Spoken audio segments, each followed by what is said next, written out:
itu pengertian akuntansi?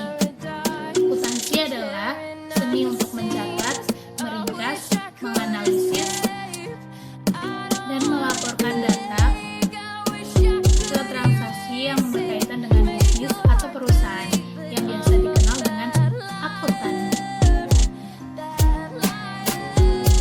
Akuntansi biasanya disebut dengan bahasa bisnis. Kenapa begitu? Karena untuk mengukur hasil kegiatan ekonomi dan menyampaikan informasi kepada investor,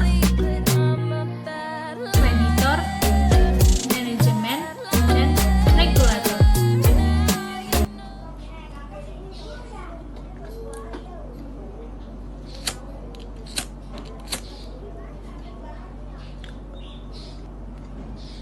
Assalamualaikum warahmatullahi wabarakatuh. Nama saya Rafifan Karu.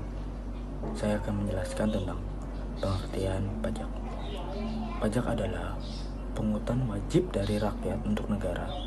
Setiap sen uang pajak yang dibayarkan rakyat akan masuk dalam pos pendapatan negara dari sektor pajak. Penggunaannya untuk membiayai belanja pemerintah pusat maupun daerah demi kesejahteraan masyarakat. Uang pajak digunakan untuk kepentingan umum, bukan untuk kepentingan pribadi. Pajak merupakan salah satu sumber dana pemerintah untuk mendanai pembangunan di pusat dan daerah, seperti membangun fasilitas umum, membiayai anggaran kesehatan dan pendidikan, dan kegiatan produktif lainnya. Pemungutan pajak dapat dipaksakan karena dilaksanakan berdasarkan undang-undang. Sekian dan terima kasih.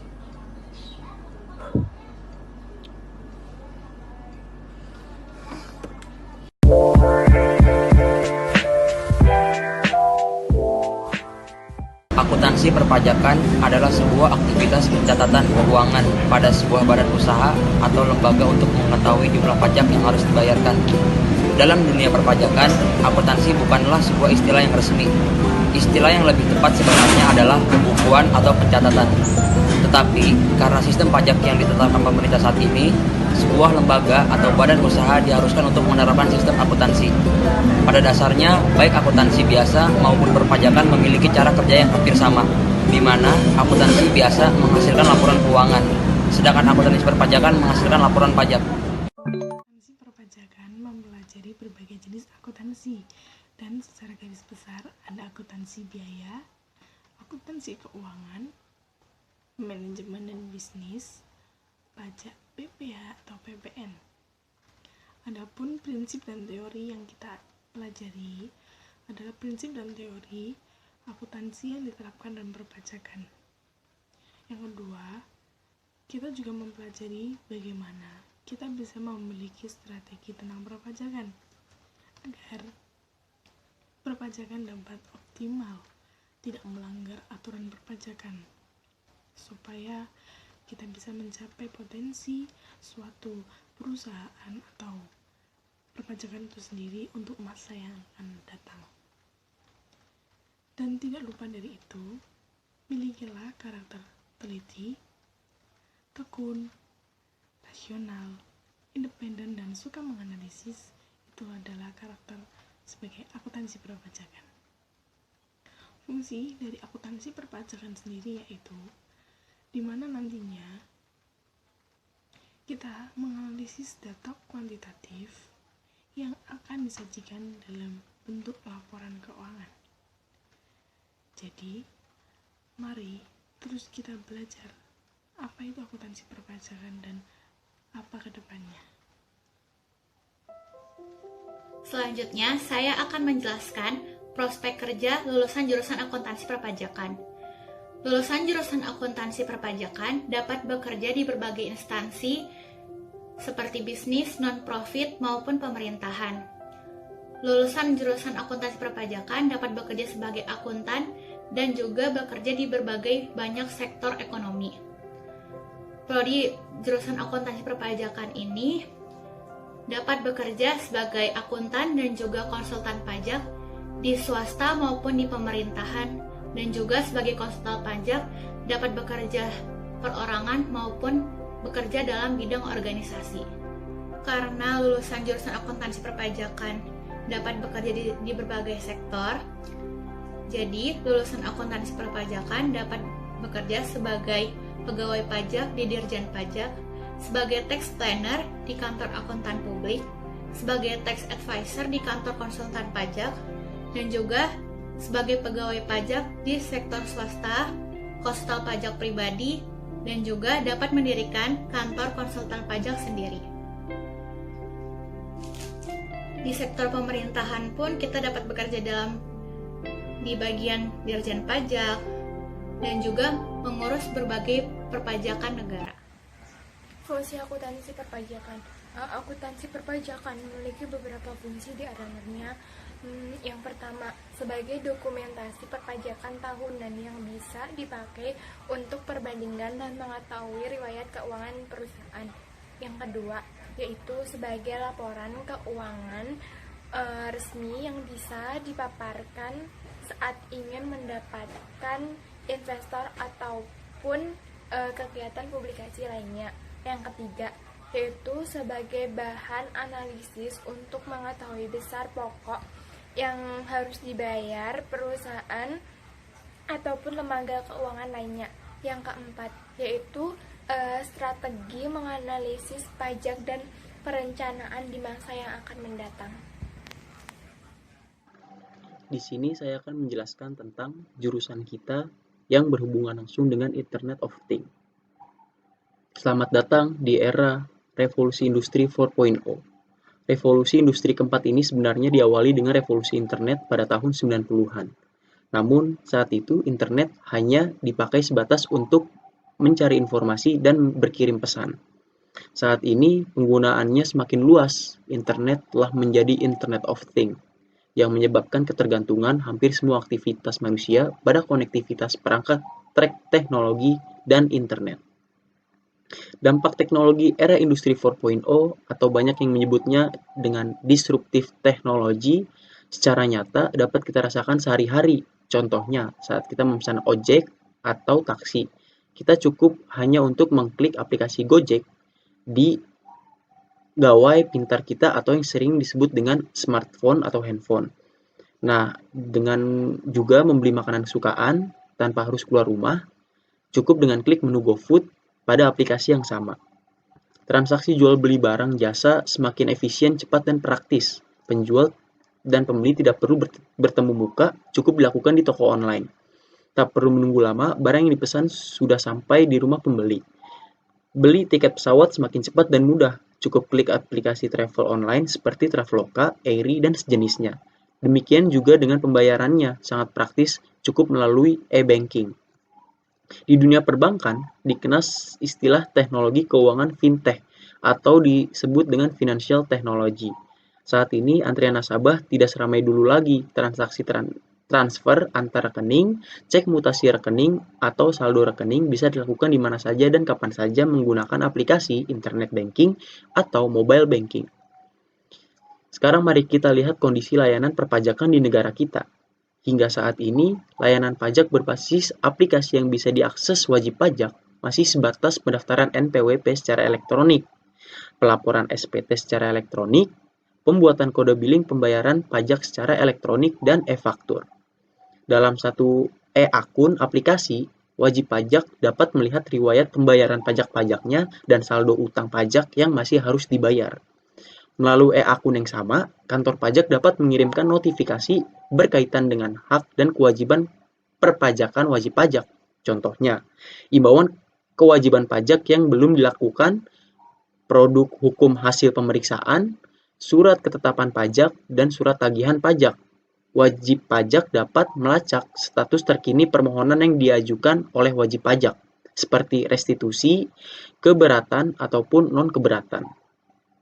Jika tidak mau tergilas zaman dan ditinggalkan konsumennya, Ditjen Pajak harus cepat dan tanggap dalam respon dampak era revolusi industri 4.0.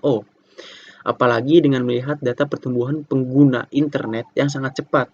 Jumlah pengguna internet di Indonesia saat ini sebanyak 143,26 juta dengan demografi usia pengguna didominasi oleh generasi milenial. Jumlah wajib pajak yang semakin banyak juga menjadi isu krusial. Per tanggal 31 Maret 2018, wajib pajak terdaftar sudah sebanyak 38,6 juta wajib pajak. Bagaimana cara yang paling efektif dan efisien dalam melayani dan mengawasi wajib pajak sebanyak ini? Nah, saat ini Ditjen Pajak sedang melakukan reformasi perpajakan. Tujuannya adalah menjadi institusi perpajakan yang kuat, kredibel, dan akuntabel untuk menghasilkan penerimaan negara yang optimal. Kondisi yang ingin dicapai adalah sinergi yang optimal antar lembaga, kepatuhan wajib pajak yang tinggi, dan tax rasio 15% di tahun 2024. Dari 5 pilar reformasi pajak, 2 diantaranya adalah reformasi sistem informasi dan basis data serta proses bisnis. Di dalamnya ada aplikasi yang sedang dikembangkan bernama e-Taxpayer Account, sebuah akun tunggal untuk memberikan kemudahan layanan pada wajib pajak. Aplikasi e-Taxpayer Account atau yang disingkat dengan ETPA ini semacam jawaban atas tantangan disruptif teknologi yang tidak mungkin terelakkan lagi. Dengan adanya ETPA, kedepannya diharapkan tidak terjadi lagi kondisi jurusita pajak datang untuk menagih utang pajak, namun wajib pajak belum menerima surat tagihan pajaknya. Kasus seperti ini mungkin dikarenakan wajib pajak pindah alamat, namun belum atau tidak memberitahukan ke kantor pajak, sehingga surat cinta dari kantor pajak tidak sampai. Wajib pajak tidak perlu datang ke kantor pajak lagi, hanya untuk menanyakan rincian pembayaran pajak bulanan untuk mengisi SPT tahunannya. Semua informasi bisa dilihat di ETPA. E-Taxpayer Account sebagai layanan yang consumer friendly nantinya diharapkan menjadi lembaga baru era transparansi kepada wajib pajak, sehingga akan tercipta trust antara Ditjen Pajak dan wajib pajak. Kondisi saling percaya ini akan berdampak pada peningkatan kepatuhan wajib pajak. Nah, pada akhirnya penerimaan pajak akan meningkat seirama dengan meningkatnya kepatuhan wajib pajak. Nah, akhir-akhir ini kita tinggal menunggu kehadiran e-Taxpayer Account, di mana itu era baru pelayanan untuk membayar pajak. Sekian dari saya, terima kasih. Prinsip akuntansi perpajakan yang pertama ada historis. Jadi pencatatan keuangan yang dilakukan oleh perusahaan sendiri mengharuskan memiliki prinsip historis, yakni sebenar-benarnya terhadap pencatatan yang dilakukan. Yang kedua yaitu pengungkapan penuh. Ketika melakukan pembukuan terhadap transaksi yang dilakukan, perlu dicatat dengan detail dan bersifat informatif. Selanjutnya ada prinsip kesatuan.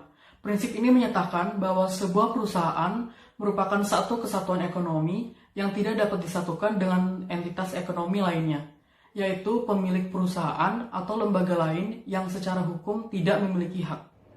Prinsip akuntansi. Sebelumnya, kita harus mengetahui yang namanya proses akuntansi. Proses akuntansi adalah proses mencatat, proses mengumpulkan data, proses mendokumentasikan, dan proses menyajikan laporan. Prinsip entitas ekonomi atau economic entity. Pemisahan yang jelas antara aset usaha dengan aset pemilik usaha sehingga memudahkan pencatatan transaksi keuangan. Prinsip periode akuntansi atau period principle. Laporan akuntansi yang dibuat harus ada batas periode waktunya. Bisa 1 tahun, triwulan, 1 semester, ataupun 1 bulan. Prinsip satuan moneter atau unit monetary. Pencatatan akuntansi, pendokumentasian, dan penyajian laporan keuangan harus jelas satuan moneternya apa. Prinsip pengakuan pendapatan atau revenue recognition. Pendapatan diakui ketika adanya kepastian mengenai kenaikan volume pemasukan yang diperoleh dari transaksi penjualan. Sederhananya, tidak ada penjualan, maka tidak ada pendapatan. Prinsip konsistensi. Laporan keuangan yang disajikan harus konsisten. Artinya, laporan keuangan tidak berubah dalam prosedurnya, metodenya, ataupun kebijakan yang telah ditetapkan oleh perusahaan. Ada 4 prinsip pajak. Yang pertama yaitu prinsip keadilan atau equity.